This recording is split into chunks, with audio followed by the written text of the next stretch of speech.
ചിലപ്പോൾ അത് രാവിലെ ആവാം, അല്ലെങ്കിൽ വൈകിട്ടാവാം, അങ്ങനെ പല ടൈമിങ്ങിലായിട്ടൊക്കെ തലവേദന വരാറുണ്ടാവും. നമ്മൾ അതങ്ങനെ വേദന വന്നു കഴിഞ്ഞാൽ ഒരു പെയിൻ ബാം അല്ലെങ്കിൽ വിക്സോ അല്ലെങ്കിൽ അമൃതാഞ്ജൻ പോലത്തെ എന്തെങ്കിലും ഒരു പെയിൻ ബാം വെച്ചിട്ട് നമ്മളത് ജസ്റ്റ് ഒന്ന് അപ്ലൈ ചെയ്ത് കഴിഞ്ഞാൽ പിന്നെ അത് താൽക്കാലികമായിട്ട് ശമിക്കുന്നു. ഇതാണ് എല്ലാവരും ചെയ്യാറ്. ഇതിനെക്കുറിച്ചിട്ട് കൂടുതലായിട്ട് എന്താണ് കാരണം, അല്ലെങ്കിൽ ഇത് എന്തുകൊണ്ട് ഇങ്ങനെ വരുന്നുണ്ട്, ഇതെന്തിനാ ഇങ്ങനെ പ്രൊലോങ്ഡ് ആയിട്ട് നിൽക്കുന്നത് എന്നൊന്നും അന്വേഷിക്കാറുണ്ടായിരുന്നില്ല. കാലുകളിൽ നീർക്കെട്ടുണ്ടാവാം, തലയിൽ നീർക്കെട്ടുണ്ടാവാം, അങ്ങനെ പല രീതിയിലുള്ള നീർക്കെട്ടുകൾ ഉണ്ടെങ്കിൽ അത് കുറയ്ക്കാൻ സഹായിക്കുന്ന ഫുഡ് ഐറ്റംസ് നമ്മൾ ഭക്ഷണത്തിൽ ഉൾപ്പെടുത്തുക. ഈ ഒരു റീജിയനിലാണെങ്കിൽ ജസ്റ്റ് ഈ ഒരു റീജിയനിൽ മസാജ് ചെയ്യുക. അതേപോലെ തന്നെ നമ്മൾ ഈ ഒരു വെർട്ടെക്സ് റീജിയനിൽ, അതായത് മൂർധാവിലൊക്കെ ജസ്റ്റ് ഒന്ന് മസാജ് ചെയ്യുന്നത് ഒരു ടെമ്പററി റിലീഫിന് മാത്രമാണ്. ഹായ്, ഞാൻ doctor Juhi Das, QNB health കെയറിലെ ഹോമിയോപ്പത്തിക് ഫിസിഷ്യനാണ്. ഒന്ന് തലവേദന വരാത്തവരായിട്ട് ആരും തന്നെ ഉണ്ടാവില്ല. ചിലപ്പോൾ അത് രാവിലെ ആവാം, അല്ലെങ്കിൽ വൈകിട്ടാവാം, അങ്ങനെ പല ടൈമിങ്ങിലായിട്ടൊക്കെ തലവേദന വരാറുണ്ടാവും. നമ്മൾ അതങ്ങനെ വേദന വന്നു കഴിഞ്ഞാൽ ഒരു പെയിൻ ബാം അല്ലെങ്കിൽ വിക്സോ അല്ലെങ്കിൽ അമൃതാഞ്ജൻ പോലത്തെ എന്തെങ്കിലും ഒരു പെയിൻ ബാം വെച്ചിട്ട് നമ്മളത് ജസ്റ്റ് ഒന്ന് അപ്ലൈ ചെയ്ത് കഴിഞ്ഞാൽ പിന്നെ അത് താൽക്കാലികമായിട്ട് ശമിക്കുന്നു. ഇതാണ് എല്ലാവരും ചെയ്യാറ്. ഇതിനെക്കുറിച്ചിട്ട് കൂടുതലായിട്ട് എന്താണ് കാരണം, അല്ലെങ്കിൽ ഇത് എന്തുകൊണ്ട് ഇങ്ങനെ വരുന്നുണ്ട്, ഇതെന്തിനാ ഇങ്ങനെ പ്രൊലോങ്ഡ് ആയിട്ട് നിൽക്കുന്നത് എന്നൊന്നും അന്വേഷിക്കാറുണ്ടായിരുന്നില്ല. പക്ഷേ ആ ഒരു തലവേദന അധികമാവുമ്പോൾ, അല്ലെങ്കിൽ അതൊക്കെ കുറച്ചുകൂടി സിവിയർ ആകുമ്പോൾ, അതായത് ആ വേദന ചിലപ്പോൾ നമുക്ക് കണ്ണിലേക്ക് ഇറങ്ങാം, ചെവീൻ്റെ അകത്തേക്ക് ഇറങ്ങാം, അത് റെസ്പിറേറ്ററി ഇൻഫെക്ഷൻസ് ഒക്കെ ഉണ്ടാക്കാം, അങ്ങനെ പല കോംപ്ലിക്കേഷൻസ് ഒക്കെ വരുമ്പോഴാണ് നമ്മൾ ഇതിനെക്കുറിച്ച് കൂടുതലായിട്ട് ചിന്തിക്കുന്നുണ്ടാവും, അല്ലെങ്കിൽ ഇതിൻ്റെ ഒരു ഗൗരവം മനസ്സിലാക്കുന്നത്. ഈ തലവേദന വരാൻ ഒരുപാട് കാരണങ്ങൾ ഉണ്ടാവാം. മെയിനായിട്ട് റെസ്പിറേറ്ററി ഇൻഫെക്ഷൻസ്, അതായത് അപ്പർ റെസ്പിറേറ്ററി ഇൻഫെക്ഷൻസ് ആണ് ഇതിൻ്റെ ഒരു മെയിൻ കാരണം എന്ന് പറയുന്നത്. ഈ അപ്പർ റെസ്പിറേറ്ററി ഇൻഫെക്ഷൻസിൽ വരുന്ന ഒന്നാണ് ഈ സൈനസൈറ്റിസ്.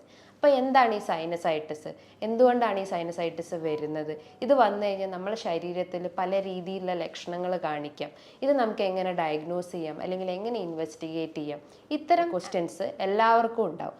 അപ്പോൾ ഇത്തരം ഇതിനുള്ളൊരു ആൻസറാണ് ഇന്നത്തെ വീഡിയോയിലൂടെ ഞാൻ പറയുന്നത്. സൈനസൈറ്റിസ് എന്ന് പറയുമ്പം ഇൻഫ്ലമേഷൻ ഓഫ് സൈനസ് റീജിയൻ, അതായത് ഐറ്റിസ് എന്ന് പറയുമ്പോൾ ഒരു നീർക്കെട്ടാണ്. അതായത് നമ്മളെ സൈനസ് റീജിയനിൽ ഉണ്ടാകുന്ന ഒരു നീർക്കെട്ടിനെയാണ് സൈനസൈറ്റിസ് എന്ന് പറയുന്നത്. അപ്പം അതിന് മുന്നേ ആയിട്ട് നമുക്ക് സൈനസിനെ കുറിച്ചിട്ട് ഡിസ്ക്രൈബ് ചെയ്യാം.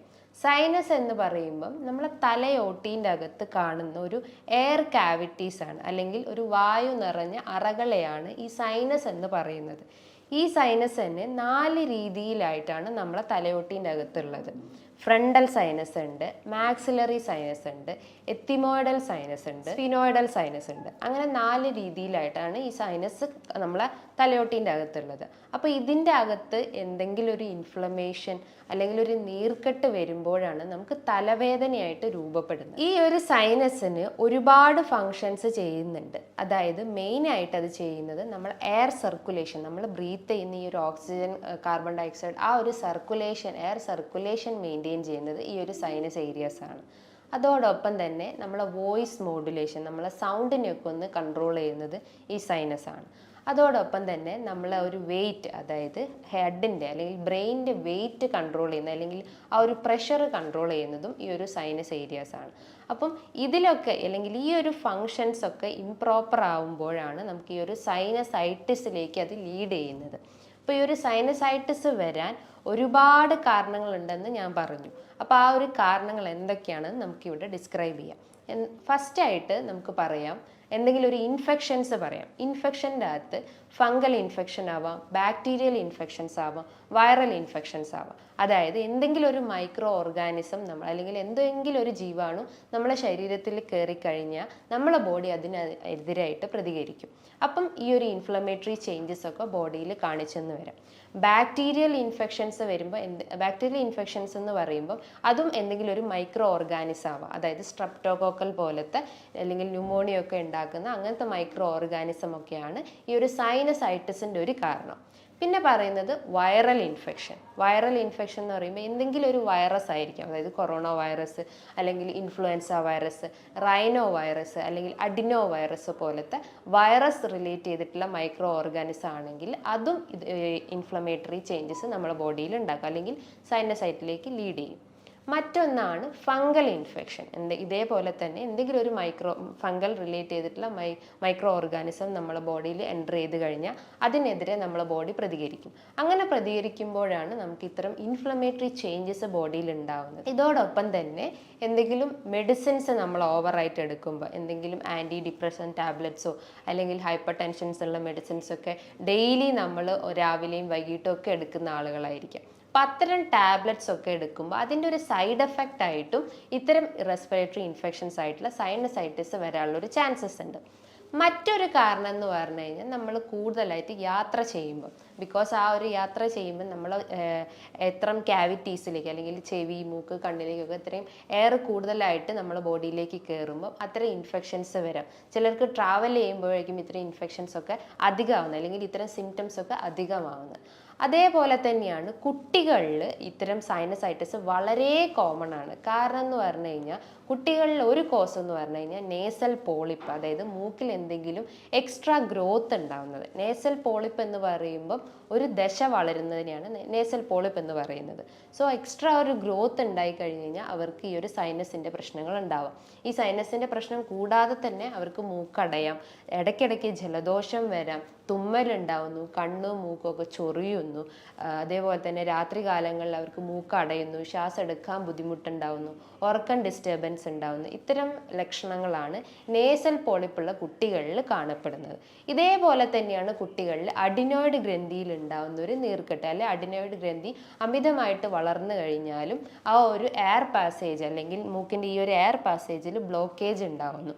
അത് സൈനസിലേക്ക് ഇൻഫ്ലമേഷൻ ചേഞ്ചസ് ഉണ്ടാക്കാനുള്ള ഒരു ചാൻസസ് ഉണ്ട്. അതേപോലെ തന്നെയാണ് നമുക്ക് ഇടയ്ക്കിടയ്ക്ക് അലർജി പ്രശ്നങ്ങൾ, അതായത് തുമ്മലോ ജലദോഷമോ അല്ലെങ്കിൽ കഫക്കെട്ടോ അല്ലെങ്കിൽ തലവേദനയായിട്ടോ അങ്ങനെ ഇടയ്ക്കിടയ്ക്ക് നമുക്ക് ഇത്തരം ഇൻഫ്ലുവൻസ റിലേറ്റ് ചെയ്തിട്ടുള്ള ഇഷ്യൂസ് അല്ലെങ്കിൽ കഫ് കോൾഡ് റിലേറ്റ് ചെയ്തിട്ടുള്ള റെസ്പിറേറ്ററി ഇൻഫെക്ഷൻസ് ഒക്കെ വരുവാണെങ്കിലും സൈനസൈറ്റിസ് വരാനുള്ള ഒരു ചാൻസസ് ഉണ്ട്. അതേപോലെ തന്നെയാണ് നമുക്ക് ഗട്ട് റിലേറ്റ് ചെയ്തിട്ടുള്ള ഇഷ്യൂസ്, അതായത് ഗ്യാസ്ട്രോ ഈസോഫേഗിയൽ റിഫ്ലക്സ് ഡിസീസ് എന്ന് പറയും, GERD എന്ന് പറയും. ഇതെന്ന് പറഞ്ഞു കഴിഞ്ഞാൽ നമുക്ക് ഇടയ്ക്കിടയ്ക്ക് നെഞ്ചരിച്ചിൽ വരുന്നു, വയറിനൊരു ബ്ലോട്ടിംഗ് ഫീലിംഗ് ഉണ്ടാവുന്നു, ഒരു വേദന അനുഭവപ്പെടുന്നു, ഫുഡ് കഴിച്ചു കഴിഞ്ഞാൽ ഇങ്ങനെ ഏമ്പക്കം പോലെ വരുന്നു. ഇത്തരം ലക്ഷണങ്ങൾ അല്ലെങ്കിൽ ഇത്തരം കാരണങ്ങളും ഈ ഒരു സൈനസൈറ്റിസ് വരാനുള്ള ഒരു ചാൻസസ് ഉണ്ട്. അപ്പോൾ ഈ കോസസ് ഒക്കെ അല്ലെങ്കിൽ ഇത്തരം കാരണങ്ങളാണ് നമ്മളെ ബോഡിയിൽ സൈനസിൽ ഉണ്ടാകുന്ന ഒരു ഇൻഫ്ലമേറ്ററി ചേഞ്ചസ് ഉണ്ടാക്കുന്നത്. സോ നമ്മളെ റൂട്ട് കോസ് എന്താണോ നോക്കിയിട്ട് അത് ആദ്യം ക്ലിയർ ചെയ്യണം. ഇപ്പോൾ എന്തെങ്കിലും ഇൻഫെക്ഷൻസ് ആണെങ്കിൽ അത് ആദ്യം ക്ലിയർ ചെയ്യാൻ നോക്കുക. നമ്മൾ ട്രാവൽ ചെയ്തിട്ട് വർദ്ധിക്കുന്നതാണെങ്കിൽ ട്രാവലിംഗ് കഴിവതും കുറയ്ക്കാൻ നോക്കുക. നേസൽ പോളിപ്പ് ആണെങ്കിൽ അതിന് പ്രോപ്പറായിട്ടുള്ള ഒരു ട്രീറ്റ്മെൻറ്റ് എടുക്കുക. ഗട്ട് റിലേറ്റ് ചെയ്തിട്ടുള്ള ഇഷ്യൂസ് ഉണ്ടെങ്കിൽ അപ്പോൾ നമ്മളെ ദഹന വ്യവസ്ഥയൊക്കെ ഒന്ന് ഇമ്പ്രൂവ് ചെയ്യുന്ന രീതിയിലുള്ള ഭക്ഷണ രീതികൾ ഫോളോ ചെയ്യുക. സോ നമ്മൾ റൂട്ട് കോസ് ആദ്യം ക്ലിയർ ചെയ്താലുള്ളൂ ഇത്തരം ഇൻഫെക്ഷൻസ് ഒക്കെ നമുക്ക് കൺട്രോൾ ചെയ്യാൻ പറ്റുള്ളൂ. അപ്പോൾ ഈ ഒരു സൈനസൈറ്റിസ് വന്നു കഴിഞ്ഞാൽ ഇത് usually common in both children and adult. അപ്പം കുട്ടികളിലായാലും മുതിർന്നവരായാലും ഒരേപോലെ ഇതിന് സിംറ്റംസ് കാണിക്കുന്നുണ്ട്. അപ്പോൾ എന്തൊക്കെയാണ് ഇതിൻ്റെ സിംറ്റംസ് എന്ന് നോക്കാം. മെയിനായിട്ട് ഇതിൽ പറയുന്നതാണ് തലവേദന, അതിശക്തമായിട്ടുള്ള തലവേദന വരാം. ചിലർക്ക് രാവിലെ എഴുന്നേറ്റാൽ ഉടനെ തന്നെ തല പൊക്കാനാവുന്നില്ല, ഒരു ഭാരം അനുഭവപ്പെടുന്നു, അല്ലെങ്കിൽ ഇങ്ങനെ അമർത്തുമ്പോൾ അല്ലെങ്കിൽ ജസ്റ്റ് ഒന്ന് പ്രസ് ചെയ്യുമ്പോൾ തന്നെ അവർക്ക് വേദന അനുഭവപ്പെടുന്നു. ചിലർക്ക് ഒരു ഫ്രണ്ടൽ റീജിയണിലായിരിക്കും വേദന ഉണ്ടാവുക, ചിലർക്ക് ഈ ഒരു റീജിയണിൽ വേദന ഉണ്ടാവുക. അപ്പോൾ ഓരോ സൈനസിൻ്റെ അകത്തും ഈ ഒരു ഇൻഫ്ലമേഷൻ അല്ലെങ്കിൽ മ്യൂക്കസ് നിറയുമ്പോഴാണ് നമുക്ക് ഇത്തരം വേദനകൾ അനുഭവപ്പെടുന്നത്. ഈ സൈനസിൻ്റെ അകത്ത് ചെറിയ മ്യൂക്കസ് മെംബ്രെയിൻ ഉണ്ട്. അപ്പോൾ ആ ഒരു മ്യൂക്കസ് മെംബ്രെയിൻ്റെ അകത്ത് മ്യൂക്കസ് സെക്രീഷൻ അധികമാവുമ്പോൾ അല്ലെങ്കിൽ ആ ഒരു സെക്രീറ്റ് ചെയ്തിട്ടുള്ള മ്യൂക്കസ് പുറന്തള്ളാതെ അവിടെ കെട്ടിക്കിടക്കുമ്പോഴാണ് നമുക്ക് വേദന അനുഭവപ്പെടുന്നത്. അങ്ങനെയാണ് നമുക്ക് ഈ ഒരു ഫ്രണ്ടൽ റീജിയണിൽ വേദന ഉണ്ടാവുക. അതായത് ഫ്രണ്ടൽ സൈനസിൽ ഈ ഒരു മ്യൂക്കസ് അടിഞ്ഞു കൂടുമ്പോൾ അത് ഫ്രണ്ടൽ ഹെഡേക്ക് ആയിട്ട് പോകുന്നു. അതേപോലെ ഈ ഒരു മാക്സിലറി റീജിയണിൽ മ്യൂക്കസ് അടിഞ്ഞു കൂടുമ്പോൾ അത് മാക്സിലറി പെയിൻ ആയിട്ടോ അല്ലെങ്കിൽ ഈ ഒരു ഏരിയയിൽ വേദന അനുഭവപ്പെടുന്നു. അപ്പോൾ തലവേദനയാണ് ഇതിൻ്റെ ഒരു പ്രധാന ലക്ഷണം നമുക്ക് പറയാം. അതോടൊപ്പം തന്നെ അവർക്ക് റെസ്പിറേറ്ററി ഇഷ്യൂസ് ഉണ്ടാവും, അതായത് അപ്പർ റെസ്പിറേറ്ററി ഇഷ്യൂസ് ഉണ്ടാവുന്നു. മൂക്ക് നോക്കുകയാണെങ്കിൽ അവർക്ക് മൂക്കടഞ്ഞൊരവസ്ഥ വരുന്നു, ശ്വാസം എടുക്കാൻ ബുദ്ധിമുട്ടുണ്ടാവുന്നു, അതേപോലെ തന്നെ ഇടയ്ക്കിടയ്ക്ക് ക്ഷീണം അനുഭവപ്പെടുന്നു, കിടക്കാൻ തന്നെ തോന്നുന്നു, അതേപോലെ തന്നെ മൂക്ക് ചൊറിയുന്നു, അതായത് കണ്ണും മൂക്കൊക്കെ ഇടയ്ക്കിടയ്ക്ക് ചൊറിച്ചിലുണ്ടാവുന്നു, മൂക്കൊലിപ്പായിട്ട് വരുന്നു, ചിലർക്ക് തൊണ്ടവേദന അനുഭവപ്പെടാം, അതായത് ആ ഒരു ചിലർക്ക് മ്യൂക്കസ് താഴത്തോട്ട് ഇറങ്ങിക്കഴിഞ്ഞിട്ട് തൊണ്ടവേദന അനുഭവപ്പെടാം, ചിലർക്ക് അത് ഗാർഗിൾ ചെയ്ത് അല്ലെങ്കിൽ കവുക്കൊണ്ട് കഴിഞ്ഞാൽ ചിലപ്പോൾ ആ ഒരു വേദന കുറയുന്നത് കാണാം. അതേപോലെ തന്നെ ചിലർക്ക് ഈ ഒരു തലവേദന റേഡിയേറ്റ് ചെയ്തിട്ട് ചെവിൻ്റെ അകത്തേക്ക് വരാം, അതായത് ചെവിയിൽ ഇൻഫെക്ഷൻസ് വരാം. ഇത്തരം ലക്ഷണങ്ങളൊക്കെയാണ് കുട്ടികളിലായാലും മുതിർന്നവരിലും കാണപ്പെടുന്നത്. ഇതോടൊപ്പം തന്നെ അവർക്ക് വോയിസിൽ ചേഞ്ചസ് ഉണ്ടാവുന്നു, ഒരു അടർച്ച വരുന്നു, അല്ലെങ്കിൽ ഡ്രൈ വോയിസ് ഉണ്ടാവുന്നു, അതായത് സംസാരിക്കുമ്പോൾ കറക്റ്റായിട്ട് നമുക്ക് വോയിസ് കിട്ടാത്തൊരവസ്ഥ വരുന്നു.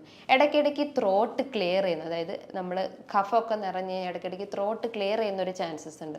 സോ അതും ഇതിൻ്റെ ഒരു സിംറ്റമായിട്ട് നമുക്ക് പറയാം. ഇതോടൊപ്പം തന്നെ ഉറക്കം ഡിസ്റ്റർബ് ആവുന്നു, കാരണം ശ്വാസം എടുക്കാനുള്ള ബുദ്ധിമുട്ടുണ്ടാവുന്നു. അപ്പം നമുക്ക് പ്രോപ്പറായിട്ട് ഉറക്കം കിട്ടില്ല. ഒരു 6 to 7 മണിക്കൂർ ഉറങ്ങുന്ന ആളുകളാണെങ്കിൽ ഇത്തരം ഇൻഫെക്ഷൻസ് വന്നു കഴിഞ്ഞാൽ അതൊരു 2 to 3 മണിക്കൂർ മാത്രമേ അവർക്ക് ഉറങ്ങാൻ പറ്റുള്ളൂ. അതിപ്പോൾ കുട്ടികളിലായാലും മുതിർന്നവരിലായാലും ഓൾമോസ്റ്റ് എല്ലാം കോമൺ ആയിട്ടുള്ളത് തന്നെയാണ് ഇത്തരം സിംറ്റംസ്. ഇതോടൊപ്പം തന്നെ അവർക്ക് ഇടയ്ക്കിടയ്ക്ക് ഇൻഫെക്ഷൻസ് വരുന്നു, റെസ്പിറേറ്ററി ഇൻഫെക്ഷൻസ് ഇങ്ങനെ റെക്കറൻ്റ് ആയിട്ട് വന്നുകൊണ്ടേ നിൽക്കുന്നു. അതായത് മൂക്കൊലിപ്പാവാം, ജലദോഷമായിട്ടും പനിയായിട്ടും കഫക്കെട്ടായിട്ടും അങ്ങനെ പല രീതിയിലുള്ള റെസ്പിറേറ്ററി ഇൻഫെക്ഷൻസ് ഇങ്ങനെ റെക്കറൻ്റ് ആയിട്ട് വന്നുകൊണ്ടേ നിൽക്കുന്നു. ഇതോടൊപ്പം തന്നെ അവരെ പ്രതിരോധശേഷി നല്ല രീതിയിൽ കുറഞ്ഞു പോകുന്നു. പ്രതിരോധശേഷി കുറഞ്ഞു കഴിഞ്ഞാൽ തന്നെ അവരുടെ ബോഡിയിൽ ഇത്തരം ഫോറിൻ ബോഡീസ് എൻ്റർ ചെയ്യും. അതായത് ഈ ഫംഗസോ അല്ലെങ്കിൽ ബാക്ടീരിയസ്, വൈറസ് പോലത്തെ ഇത്തരം പാത്തോജൻസ് ഒക്കെ നമ്മളെ ബോഡിയിൽ എൻ്റർ ചെയ്ത് കഴിഞ്ഞാൽ ഇത്തരം റെസ്പിറേറ്ററി ഇൻഫെക്ഷൻസ് ഒക്കെ ഉണ്ടാക്കുന്നു. അതേപോലെ തന്നെയാണ് ചിലർ പറയാറുണ്ട് അവർക്ക് ടേസ്റ്റിൽ ഉണ്ടാകുന്ന വേരിയേഷൻസ്, അതായത് ചിലർക്ക് സ്മെല്ല് ഇല്ലാത്തൊരവസ്ഥ വരുന്നു. എന്തെങ്കിലും ഒരു ഫുഡ് എടുക്കുകയാണെങ്കിൽ അവർക്ക് പ്രോപ്പറായിട്ട് അതിൻ്റെ ടേസ്റ്റ് മനസ്സിലാവാത്ത ഒരവസ്ഥ വരുന്നു. എക്സാമ്പിൾ നമുക്ക് പറയാം, കൊറോണ ടൈമിൽ ആ ഒരു സിംറ്റംസ് ഒക്കെ വന്നു കഴിഞ്ഞാൽ കൊറോണ ഇൻഫെക്റ്റഡ് ആയിട്ടുള്ള പേഷ്യൻസ് പറയുന്നതാണ് അവർക്ക് സ്മെല്ല് കിട്ടുന്നില്ല, അല്ലെങ്കിൽ ഫുഡൊക്കെ എടുക്കുമ്പോൾ അതിൻ്റെ ഒരു ടേസ്റ്റ് പ്രശ്നം വരുന്നു, ഇടയ്ക്കിടയ്ക്ക് പനി ഉണ്ടാവുന്നു, തൊണ്ടവേദന അനുഭവപ്പെടുന്നു, തൊണ്ടയിൽ ഒരു ചൊറിച്ചിൽ പോലെ അനുഭവപ്പെടുന്നു, ഒരു ഡ്രൈ കഫ് അല്ലെങ്കിൽ ഒരു വരണ്ട ചുമ അല്ലെങ്കിൽ കുത്തി കുത്തി ചുമയ്ക്കുന്ന ഒരു അവസ്ഥ വരുന്നു. ഇത്തരം ലക്ഷണങ്ങളാണ്, അല്ലെങ്കിൽ ഇത്തരം ലക്ഷണങ്ങൾ ഉണ്ടെങ്കിൽ നമുക്ക് ഉറപ്പിക്കാം സൈനസിൽ ഇൻഫ്ലമേറ്ററി ചേഞ്ചസ് വന്നിട്ടുണ്ട്, അല്ലെങ്കിൽ സൈനസൈറ്റിസ് ആണെന്ന് നമുക്ക് പറയാം. സോ ഇത്തരം സിംറ്റംസ് നമ്മൾ കണ്ടു കഴിഞ്ഞാൽ അതിനൊരിക്കലും നമ്മളൊരു നിസ്സാരമായി കാണരുത്, ഒരു താൽക്കാലികമായിട്ട് നമ്മൾ അതിനെ ശമിപ്പിക്കാൻ പാടില്ല. ബിക്കോസ് അത് കാരണം പല കോംപ്ലിക്കേഷൻസും നമ്മളെ ബോഡിയിൽ ഉണ്ടാക്കാം. അപ്പർ റെസ്പിറേറ്ററി ഇൻഫെക്ഷൻസ് ആണ് ഇതിൻ്റെ ഒരു റൂട്ട് കോസ് എന്ന് പറഞ്ഞു. അപ്പോൾ അത് നമ്മൾ ക്ലിയർ ആയിട്ടില്ലെങ്കിൽ അത് കോംപ്ലിക്കേറ്റ് ചെയ്തിട്ട് ചിലപ്പോൾ ന്യൂമോണിയ ആവാം, അല്ലെങ്കിൽ അസ്തമ പോലത്തെ പ്രശ്നങ്ങൾ ഉണ്ടാവാം, അല്ലെങ്കിൽ മറ്റ് ബ്രോങ്കിൽ അസ്തമ, അങ്ങനത്തെ പല രീതിയിലുള്ള കോംപ്ലിക്കേഷൻസ് നമ്മളെ ബോഡിയിൽ ഉണ്ടാക്കാം. നമുക്കറിയാം നമ്മളെ റെസ്പിറേറ്ററി പാത്വേ അല്ലെങ്കിൽ ആ ഒരു എയർവേ ക്ലിയർ ആയിട്ടില്ലെങ്കിൽ നമുക്ക് പ്രോപ്പറായിട്ട് ഉറങ്ങാൻ പറ്റില്ല, പ്രോപ്പറായിട്ട് നമുക്ക് ഒരാളോട് സംസാരിക്കാൻ പറ്റില്ല, നമുക്ക് ദഹനത്തിൻ്റെ പ്രശ്നങ്ങൾ വരും, അങ്ങനെ പല രീതിയിലുള്ള ലക്ഷണങ്ങൾ കാണിക്കും. സോ നമ്മൾ റെസ്പിറേറ്ററി പാത്വേ പ്രോപ്പറായിട്ട് ക്ലിയർ ചെയ്യുന്ന രീതിയിലുള്ള മെഡിസിൻസും ഡയറ്റും നമ്മൾ ഫോക്കസ് ചെയ്യണം. ഇത്തരം ലക്ഷണങ്ങൾ കണ്ടു കഴിഞ്ഞാൽ നമ്മളൊരു ഡോക്ടറെ കാണണം. അപ്പോൾ ഡോക്ടർ നിർദ്ദേശിക്കുന്ന ഇൻവെസ്റ്റിഗേഷൻ എന്ന് പറഞ്ഞു കഴിഞ്ഞാൽ അവർക്കൊരു നേസൽ എൻഡോസ്കോപ്പി എടുക്കാം. ഒരു ട്യൂബ് നമ്മളെ ഒരു നേസൽ പാത്വേയിൽ ഇട്ട് കഴിഞ്ഞാൽ അതിലെന്തെങ്കിലും എക്സ്ട്രാ ഗ്രോത്ത് ഉണ്ടോ, അല്ലെങ്കിൽ എന്തെങ്കിലും ഡാമേജ് പറ്റിയിട്ടുണ്ടോ, അല്ലെങ്കിൽ ഈ ഒരു നേസൽ സെപ്റ്റം ഡീവിയേറ്റഡ് ആണോ എന്നൊക്കെ അറിയാൻ സാധിക്കും. ഈ ഒരു നേസൽ സെപ്റ്റത്തിൽ എന്തെങ്കിലും ഒരു വളവ് വന്നു കഴിഞ്ഞാലും നമുക്ക് സൈനസ് ഇൻഫെക്ഷൻസ് വരാം, അലർജി പ്രശ്നങ്ങൾ വരാം, അങ്ങനെ പല കോംപ്ലിക്കേഷൻസും ഉണ്ടാവും. അപ്പോൾ നേസൽ എൻഡോസ്കോപ്പിയാണ് ഇതിൻ്റെ ഒരു ഇൻവെസ്റ്റിഗേറ്ററി മെത്തേഡ്. രണ്ടാമതായിട്ട് നമുക്ക് ഒരു ബ്ലഡ് ടെസ്റ്റ് ചെയ്യാം. ബ്ലഡ് ടെസ്റ്റിൻ്റെ അകത്ത് എസിനോഫിലിൻ്റെ കൗണ്ട് ചെക്ക് ചെയ്ത് കഴിഞ്ഞാൽ നമ്മളെ ബോഡിയിൽ അലർജി ടെൻഡൻസി ഉണ്ടോ എന്ന് അറിയാൻ സഹായിക്കും. സോ എസിനോഫിലിൻ്റെ വാല്യൂസ് നോക്കുക. അതോടൊപ്പം തന്നെ നമുക്ക് ആൻറ്റിബോഡി ടെസ്റ്റുകൾ ചെയ്യും. IgE എന്ന് പറഞ്ഞിട്ടുള്ള ഒരു ആൻറ്റിബോഡി ടെസ്റ്റ് ചെയ്ത് കഴിഞ്ഞാലും നമ്മളെ ബോഡിയിൽ എന്തെങ്കിലും ഒരു ഇൻഫ്ലമേഷൻ വന്നിട്ടുണ്ടോ അല്ലെങ്കിൽ അലർജിക് ആവാനുള്ള ടെൻഡൻസി ഉണ്ടോ എന്നൊക്കെ അറിയാൻ പറ്റുന്നതാണ്. സോ ഇത്തരം ഇൻവെസ്റ്റിഗേഷൻ ചെയ്ത് കഴിഞ്ഞാൽ നമുക്ക് കൺട്രോൾ ചെയ്യാം, എന്തൊക്കെ നമുക്ക് പ്രിവെൻറ്റ് ചെയ്യാം എന്നൊക്കെ അറിയാൻ പറ്റുന്നതാണ്. ഇനി നമുക്ക് മാനേജ്മെൻറ്റ് അല്ലെങ്കിൽ നമ്മളെ ഡയറ്റിലൊക്കെ ചെറിയൊരു വ്യതിയാനങ്ങൾ വരുത്തി കഴിഞ്ഞാൽ ഇത്തരം സിംറ്റംസ് ഒക്കെ നമുക്കൊന്ന് ശമിപ്പിക്കാൻ പറ്റും. അപ്പം കൺട്രോൾ ചെയ്യാന്ന് പറഞ്ഞാൽ അല്ലെങ്കിൽ നമ്മൾ ശ്രദ്ധിക്കേണ്ട കാര്യങ്ങൾ എന്ന് പറഞ്ഞു കഴിഞ്ഞാൽ ചിലരുണ്ടാവും കുളിച്ച് കഴിഞ്ഞാൽ അല്ലെങ്കിൽ തലയിൽ നന്നായിട്ട് ഓയിൽ ഇട്ടിട്ട് വെയിലത്തോട്ട് ഇറങ്ങിയിട്ടൊക്കെ പിന്നീടായിരിക്കും അവർ കുളിക്കാൻ പോവുക. അപ്പം അങ്ങനത്തെ സിസ്റ്റംസ് ഒക്കെ ഉണ്ടെങ്കിൽ അതൊക്കെ ഒന്ന് ഒഴിവാക്കുക. അതേപോലെ നമ്മൾ കുളിക്കുകയാണെങ്കിൽ തന്നെ കഴിവതും മോർണിംഗിൽ കുളിക്കാൻ ശ്രമിക്കുക. ഒരു ലേറ്റ് നൈറ്റ് അല്ലെങ്കിൽ ഈവനിങ് ഒക്കെ ഉണ്ടെങ്കിൽ അത് കഴിവതും ഒഴിവാക്കാൻ ശ്രമിക്കുക. ഇപ്പോൾ ഒരു ചൂട് സീസൺ ആയതുകൊണ്ട് തന്നെ നമ്മൾ പെട്ടെന്ന് ഫ്രിഡ്ജിൽ പോയിട്ട് തണുത്ത വെള്ളമൊക്കെ എടുത്ത് കുടിക്കും. അതായത് നമ്മുടെ ശരീരം നന്നായി വേർത്ത് കഴിഞ്ഞാൽ പെട്ടെന്ന് തന്നെ നമ്മൾ ഈ ഒരു തണുത്ത വെള്ളമൊക്കെ എടുത്ത് കുടിച്ചു കഴിഞ്ഞാൽ നമുക്ക് ത്രോട്ട് ഇൻഫെക്ഷൻസ് വരാം, റെസ്പിറേറ്ററി ഇൻഫെക്ഷൻസ് ഒക്കെ വരാനുള്ളൊരു ചാൻസസ് ഉണ്ട്. അപ്പം നമ്മൾ അതൊക്കെ ഒന്ന് കൺട്രോൾ ചെയ്യാം. നമുക്കറിയാം prevention is better than cure. നമ്മൾ രോഗം വരുന്നതിന് മുന്നേ തന്നെ അതിനെ തടയാനാണ് ശ്രമിക്കേണ്ടത്. അപ്പം നമ്മൾ ഈ ഒരു ചെറിയ മാറ്റങ്ങളൊക്കെ വരുത്തി കഴിഞ്ഞ് കഴിഞ്ഞാൽ നമുക്ക് ഇത്തരം സിംറ്റംസ് ഒക്കെ ഒന്ന് കൺട്രോൾ ചെയ്യാൻ പറ്റും. അതേപോലെ തന്നെയാണ് ചിലർ പുറത്തുനിന്ന് വന്നു കഴിഞ്ഞാൽ അല്ലെങ്കിൽ നമ്മുടെ ശരീരം അധികമായിട്ട് വേർത്ത് കഴിഞ്ഞാൽ അപ്പം തന്നെ പോയി കുളിക്കാറുണ്ട്. ആ ഒരു സിസ്റ്റം നമ്മൾ ഒഴിവാക്കുക. നമ്മളെ ബോഡി ഒന്ന് കൂളാക്കി അല്ലെങ്കിൽ നമ്മളൊന്ന് കാമായി ഇരുന്നതിന് ശേഷം നമ്മളൊന്ന് ബാത്തിങ് ചെയ്യുന്നത് ഏറ്റവും നല്ലതാണ്. ഇനി നല്ല രീതിയിൽ ഓയിൽ ചെയ്തിട്ടൊക്കെ കുളിക്കുകയാണെങ്കിൽ അതൊക്കെ ഒന്ന് ഒഴിവാക്കിയിട്ട് ഒന്നിടവിട്ട ദിവസങ്ങളിൽ കുളിക്കാൻ ശ്രമിക്കുക. ഇത്തരം സൈനസ് ഇൻഫെക്ഷൻ ഉള്ള ആളുകളാണ് ഇത് മെയിനായിട്ട് ഫോക്കസ് ചെയ്യേണ്ടത്. മറ്റ് റെസ്പിറേറ്ററി ഇൻഫെക്ഷൻസ് ഉണ്ടെങ്കിൽ അതൊക്കെ ഒന്ന് ഒഴിവാക്കാൻ ശ്രമിക്കുക. അതേപോലെ തന്നെയാണ് നമുക്ക് ഇത്തരം അമിതമായിട്ടുള്ള തലവേദനയൊക്കെ അനുഭവപ്പെടുക അല്ലെങ്കിൽ തലയ്ക്കൊരു ഭാരം അനുഭവപ്പെടുകയാണെങ്കിൽ നമുക്ക് വീട്ടിൽ തന്നെ ജസ്റ്റ് ഒന്ന് ആവി പിടിച്ചാൽ നല്ലതാണ്. ഡെയിലി 1-2 വട്ടം രാവിലെയോ വൈകിട്ടോ ഒക്കെ ആയിട്ട് ആവി പിടിക്കുന്നത് അത്രയും നല്ലതാണ്. ബിക്കോസ് അത് ചെയ്തു കഴിഞ്ഞാൽ നമ്മൾ ഈ ഒരു എയർ പാസേജ് അല്ലെങ്കിൽ ഈ ഒരു സൈനസ് റീജിയനിലുള്ള ഒരു മ്യൂക്കസ് ഒക്കെ ഒന്ന് ഇളകിയിട്ട് ചിലപ്പോൾ നമുക്കത് കഫായിട്ട് പുറത്ത് തുപ്പിക്കളയാനുള്ളൊരു ചാൻസസ് ഉണ്ട്. സോ നമ്മൾ ആവി പിടിക്കുന്നത് ഏറ്റവും നല്ലതാണ്. അതിൻ്റെ അകത്ത് കഴിവതും ഒന്നും ആഡ് ചെയ്യരുത്. നല്ല ചൂടുവെള്ളം വെച്ചിട്ട് തന്നെ ആവി പിടിക്കാൻ ശ്രമിക്കുക.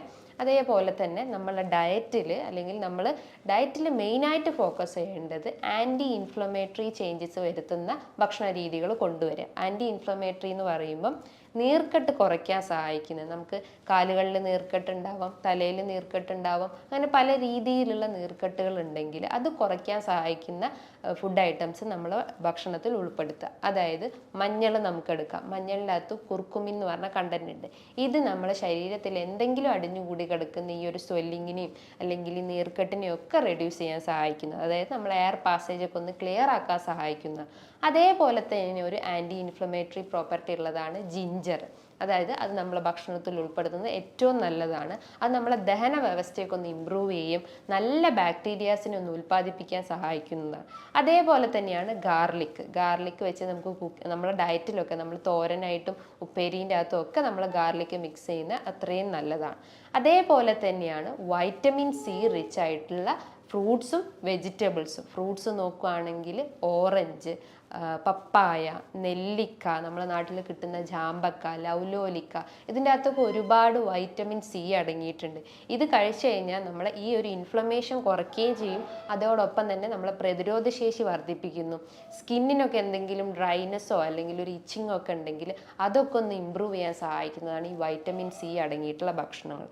അതേപോലെ തന്നെ നമ്മൾ എപ്പോഴും തിളപ്പിച്ചാറിയ വെള്ളം മാത്രം കുടിക്കാൻ ശ്രമിക്കുക. അത് ഏത് സീസൺ ആയാലും, ചൂട് സീസൺ ആയാലും തണുത്ത സീസൺ ആയാലും തിളപ്പിച്ചാറിയ വെള്ളം മാത്രം കുടിക്കാൻ ശ്രമിക്കുക. പുറത്തുനിന്നുള്ള ഈ ഒരു കാർബണേറ്റഡ് ഡ്രിങ്ക്സ് ആയിട്ടുള്ള കൊക്കോക്കോളയോ പെപ്സിയോ 7up അങ്ങനത്തെ പല രീതിയിലുള്ള ഫ്രൂട്ട്സ് ഐറ്റംസ് ഒക്കെ ഉണ്ടെങ്കിൽ ഇത്തരം ഡ്രിങ്ക്സ് ഐറ്റംസ് ഒക്കെ ഉണ്ടെങ്കിൽ അതൊക്കെ ഒന്ന് കഴിവതും ഒഴിവാക്കാൻ ശ്രമിക്കുക. നമുക്കറിയാം കഴിഞ്ഞ ദിവസം നമ്മൾ ന്യൂസുകളിലൊക്കെ കണ്ടിട്ടുണ്ട്, ഒരു 14 വയസ്സായിട്ടുള്ളൊരു കുട്ടി ഈ ഒരു സോഫ്റ്റ് ഡ്രിങ്ക്സ് ഐറ്റംസ് ഡെയിലി കുടിച്ചിട്ട് അവരെ മരണപ്പെട്ടു എന്ന്. അതായത് ഒരു പോസ്റ്റ്മോർട്ടം റിപ്പോർട്ട് നോക്കിയപ്പോൾ അവരെ കിഡ്നി വളരെ വീക്കായിട്ടുണ്ട്, കിഡ്നിയിൽ ശ്രിങ്കേജ് വന്നു, അതായത് ചുരുങ്ങിപ്പോയൊരവസ്ഥയുണ്ട്. അതിൻ്റെയൊക്കെ ഒരു കാരണം എന്ന് പറഞ്ഞു കഴിഞ്ഞാൽ നമ്മൾ പ്രൊലോങ്ഡ് ആയിട്ട് ഇത്തരം കാർബണേറ്റഡ് ഡ്രിങ്ക്സ് ഒക്കെ അഡിക്റ്റ് ആയതുകൊണ്ടാണ്. സോ അത്തരം ഡ്രിങ്ക്സ് ഒക്കെ കഴിവതും ഒഴിവാക്കാൻ ശ്രമിക്കുക. ഇനിയിപ്പോൾ ആൽക്കഹോളും സ്മോക്കിങ്ങും ഒക്കെ ഉള്ള അത്തരം അഡിക്ഷൻസ് ഉള്ള ആളുകളാണെങ്കിൽ അത് പൂർണ്ണമായിട്ട് ഒഴിവാക്കണം എന്നാണ് ഞാൻ പറയുന്നത്.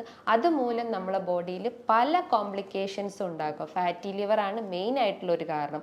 അതേപോലെ തന്നെ നമുക്ക് റെസ്പിറേറ്ററി ഇൻഫെക്ഷൻസ്, ന്യൂമോണിയ, അസ്തമ, ബ്രോങ്കിയൽ അസ്തമ പോലത്തെ COPD റിലേറ്റ് ചെയ്തിട്ടുള്ള ഇഷ്യൂസ് ഒക്കെ നമ്മളെ ബോഡിയിൽ ഉണ്ടാക്കും. സോ അത്തരം അഡിക്ഷൻസ് ഉണ്ടെങ്കിൽ അതൊന്ന് പൂർണ്ണമായിട്ട് ഒഴിവാക്കാൻ ശ്രമിക്കുക. നല്ല രീതിയിൽ എക്സസൈസ് ചെയ്യുക, ബ്രീത്തിങ് എക്സസൈസ് ചെയ്യുക, പ്രാണായാമാസ് ചെയ്യുക. അതായത് നമ്മൾ ഒരു നോസ്ട്രിൽ അടച്ചിട്ട് മറ്റേ നോസ്ട്രിൽ ഓപ്പൺ ചെയ്തിട്ട് അങ്ങനെ രീതിയിലുള്ള എക്സസൈസ് നമുക്ക് ചെയ്യാം. മെഡിറ്റേഷൻസ് ചെയ്യാം. അങ്ങനെ പല രീതിയിലുള്ള വർക്കൗട്ട് നമ്മളെ ബോഡിക്ക് കൊടുക്കാൻ ശ്രമിക്കാം. ഇനിയിപ്പോൾ തൊണ്ടവേദന ബുദ്ധിമുട്ടുകളൊക്കെ ഉള്ള ആളുകളാണെങ്കിൽ അവർക്ക് ഗാർഗിൾ ചെയ്യാം. അതായത് കവുക്കൊള്ളാം, ഉപ്പിട്ട് വെച്ചിട്ട് ചൂടുവെള്ളത്തിൽ കവുക്കൊള്ളുന്നത് ഏറ്റവും നല്ലതാണ്. ആ ഒരു ത്രോട്ട് ഇൻഫെക്ഷൻസ് ഒക്കെ ഒന്ന് റെഡ്യൂസ് ചെയ്യാൻ സഹായിക്കും. ഇതേപോലെ തന്നെയാണ് നമുക്ക് ഇൻഫ്ലമേറ്ററി ചേഞ്ചസ് വരുത്തുന്നതാണ് ഞാൻ നേരത്തെ പറഞ്ഞിട്ടുള്ള ജിഞ്ചർ, ഗാർലിക്, ഹണി, കുരുമുളക്, മഞ്ഞൾ, ഇതൊക്കെ അല്ലെങ്കിൽ പനിക്കൂർക്ക, നമ്മളെ തൊടിയിലൊക്കെ ഉണ്ടാകുന്ന പനിക്കൂർക്ക, ഇതൊക്കെ നമ്മളെ ഡയറ്റിൽ ഉൾപ്പെടുത്തുന്നത് ഏറ്റവും നല്ലതാണ്. അതായത് നമുക്ക് എന്തെങ്കിലും പെട്ടെന്നൊരു ഇൻഫെക്ഷൻസ് ഒക്കെ വന്നാൽ ടെമ്പററി ആയിട്ട് അതിനൊന്ന് മാറ്റിയെടുക്കണമെങ്കിൽ നമുക്ക് തേനും അല്ലെങ്കിൽ ജിഞ്ചറിൻ്റെ ഒരു നീരെടുക്കുക, അതിനകത്തേക്ക് കുറച്ച് കുരുമുളകൊക്കെ ഒന്ന് ആഡ് ചെയ്തിട്ട് അതിൻ്റെ ഒരു പേസ്റ്റ് നമുക്ക് അല്ലെങ്കിൽ ആ ഒരു സിറപ്പ് അല്ലെങ്കിൽ ആ ഒരു സ്പൂണ് നമ്മൾ കഴിക്കുന്നത് ഏറ്റവും നല്ലതാണ്. അത് നമ്മൾ ആ ഒരു ദഹന വ്യവസ്ഥ ഇമ്പ്രൂവ് ചെയ്യും, റെസ്പിറേറ്ററി പാത്വേസ് ഒക്കെ ഒന്ന് ക്ലിയർ ചെയ്യാൻ സഹായിക്കുന്നതാണ്. ഇനിയിപ്പോൾ ശക്തമായിട്ടുള്ള വേദനയൊക്കെ ഉണ്ടെങ്കിൽ അല്ലെങ്കിൽ ഈ പറഞ്ഞിട്ടുള്ള ഏരിയാസിലൊക്കെ ഭയങ്കരമായിട്ട് വേദന അനുഭവപ്പെടുകയാണെങ്കിൽ നമ്മളൊരു ഇത് വെച്ചിട്ട് അല്ലെങ്കിൽ ഒരു ഫിംഗർ വെച്ചിട്ട് ജസ്റ്റ് ഒന്ന് മസാജ് ചെയ്യുക. ഓവർ പ്രഷർ കൊടുക്കരുത്, നല്ല രീതിയിലൊന്ന് മസാജ് ചെയ്ത് കൊടുക്കുക. ഈ ഒരു റീജിയനിലാണെങ്കിൽ ജസ്റ്റ് ഈ ഒരു റീജിയനിൽ മസാജ് ചെയ്യുക. അതേപോലെ തന്നെ നമ്മൾ ഈ ഒരു വെർട്ടെക്സ് റീജിയനിൽ അതായത് മൂർധാവിലൊക്കെ ജസ്റ്റ് ഒന്ന് മസാജ് ചെയ്യുന്നത് ഒരു ടെമ്പററി റിലീഫിന് മാത്രമാണ്. അപ്പം നമുക്ക് ഈ ഒരു ട്രീറ്റ്മെൻറ്റിന് ഇത്തരം രീതിയിലുള്ള ഒരു ഭക്ഷണ രീതികളും ഡയറ്റും അല്ലെങ്കിൽ എക്സസൈസൊക്കെ ഫോക്കസ് ചെയ്ത് കഴിഞ്ഞാൽ സിംറ്റംസ് ഒക്കെ ഒന്ന് റെഡ്യൂസ് ചെയ്യാൻ പറ്റും. കുട്ടികളിൽ ഇത്തരം സിംറ്റംസ് കാണുകയാണെങ്കിൽ നമ്മൾ എത്രയും പെട്ടെന്ന് തന്നെ ഒരു ഡോക്ടറെ നിർദ്ദേശപ്രകാരം ട്രീറ്റ്മെൻറ്റ് സ്റ്റാർട്ട് ചെയ്യേണ്ടതാണ്. സോ ഇതുമായി ബന്ധപ്പെട്ട് നിങ്ങൾക്ക് എന്തെങ്കിലും സംശയങ്ങളുണ്ടെങ്കിൽ താഴെ കാണുന്ന നമ്പറിൽ കോൺടാക്റ്റ് ചെയ്യാവുന്നതാണ്. നല്ലൊരു ഹെൽത്ത് ടോപ്പിക്കുമായി വീണ്ടും കാണാം. നന്ദി.